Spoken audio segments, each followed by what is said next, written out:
안녕하세요. 오늘은 9월 7일 토요일입니다. 채우는 기적. 열왕기하 4장 1절부터 17절까지 말씀입니다. 선지자의 제자들의 아내 중에 한 여인이 엘리사에게 부르짖어 이르되 당신의 종 나의 남편이 이미 죽었는데 당신의 종이 여호와를 경외한 줄은 당신이 아시는 바니이다. 이제 빚 준 사람이 와서 나의 두 아이를 데려가 그의 종을 삼고자 하나이다 하니 엘리사가 그에게 이르되 내가 너를 위하여 어떻게 하랴 네 집에 무엇이 있는지 내게 말하라. 그가 이르되 계집종의 집에 기름 한 그릇 외에는 아무것도 없나이다 하니 이르되 너는 밖에 나가 모든 이웃에게 그릇을 빌리라. 빈 그릇을 빌리되 조금 빌리지 말고 너는 내 두 아들과 함께 들어가서 문을 닫고 그 모든 그릇에 기름을 부어서 차는 대로 옮겨 놓으라 하니라. 여인이 물러가서 그의 두 아들과 함께 문을 닫은 후에 그들은 그릇을 그에게로 가져오고 그는 부었더니 그릇에 다 찬지라. 여인이 아들에게 이르되 또 그릇을 내게로 가져오라 하니 아들이 이르되 다른 그릇이 없나이다 하니 기름이 곧 그쳤더라.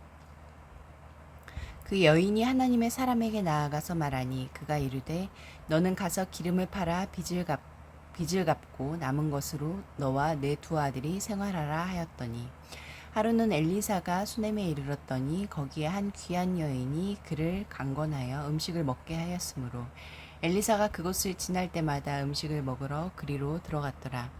여인이 그의 남편에게 이르되 항상 우리를 지나가는 이 사람은 하나님의 거룩한 사람인 줄을 내가 아노니 청하건대 우리가 그를 위하여 작은 방을 담 위에 만들고 침상과 책상과 의자와 촛대를 두사이다.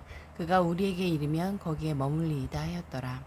하루는 엘리사가 거기에 이르러 그 방에 들어가 누웠더니 자기 사환 게하시에게 이르되 이 수넴 여인을 불러오라 하니 곧 여인을 부르매 여인이 그 앞에 선지라.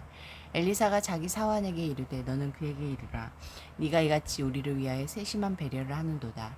내가 너를 위하여 무엇을 하랴. 왕에게나 사령관에게 무슨 구할 것이 있느냐 하니 여인이 이르되 나는 백성 중에 거주하나이다 하니라. 엘리사가 이르되 그러면 그를 위하여 무엇을 하여야 할까 하니 게하시가 대답하되 참으로 이 여인은 아들이 없고 그 남편은 늙었나이다 하니 이르되 다시 부르라 하여 부르매 여인이 문에 서니라.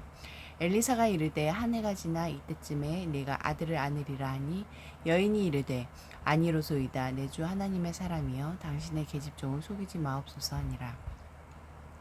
여인이 과연 잉태하여 한 해가 지나 이때쯤에 엘리사가 여인에게 말한 대로 아들을 낳았더라.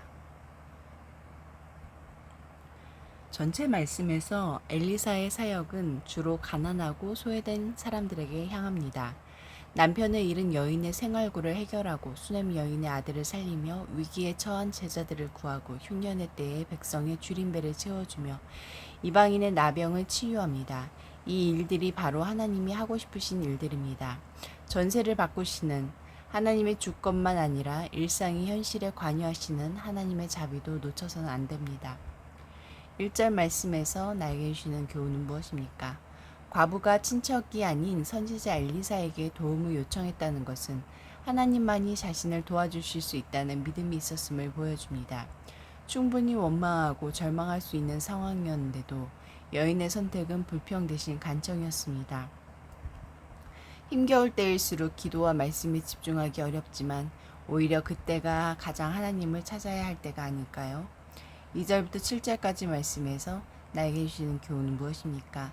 여인에게 기름 한 그릇밖에 없는 상황을 확인한 엘리사는 이웃으로부터 그릇을 최대한 빌리고 두 아들과 함께 집에 들어가 문을 닫고 빌려온 그릇에 기름을 채우라고 지시합니다. 순종의 결과는 놀라웠습니다. 모든 빚을 갚고 두 아들과 생활할 수 있을 만큼 충만히 채워졌습니다.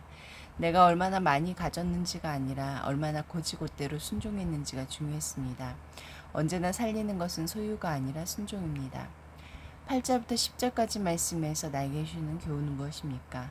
엘리사는 수넴 여인의 호의와 세심한 배려를 통해 채움을 받습니다. 여인은 엘리사가 하나님의 사람임을 알아보았고 없는 것 것에 매달리지 않고 있는 것으로 애써 섬겼습니다. 자족할 줄 모르고 자선마저 잃어버린 탐욕의 시대에 우리는 무엇에 애달고 무엇에 애쓰고 있습니까? 11절부터 17절까지 말씀에서 나에게 주시는 교훈은 무엇입니까? 엘리사는 자식을 잃을 위기에 있는 여인에게는 기름이 넘치는 기적으로, 자식이 없는 수냄 여인에게는 아들을 낳는 기적으로 채웁니다. 바알이 자손의 번성과 미래를 보장한다고 믿는 시대에 남편 없는 집에 가난한 절망과 자식 없는 집에 암담한 미래를 희망으로 바꾸어 주신 분은 바알이 아니라 하나님이셨습니다. 기도하시겠습니다. 공동체를 위해서는 찾아갈 때 외면치 않고 때로는 찾아오셔서 채워주셨던 주님의 은혜를 잊지 않겠습니다. 열방을 위해서는 2023년 브라질에서는 매일 평균 245명의 여성이 가정폭력을 신고했다. 브라질 교회가 이들을 보호하고 돌보는 일에 마음을 쏟고 목회자들이 이 일에 필요한 전문 지식과 역량을 갖추도록 함께 기도하시겠습니다.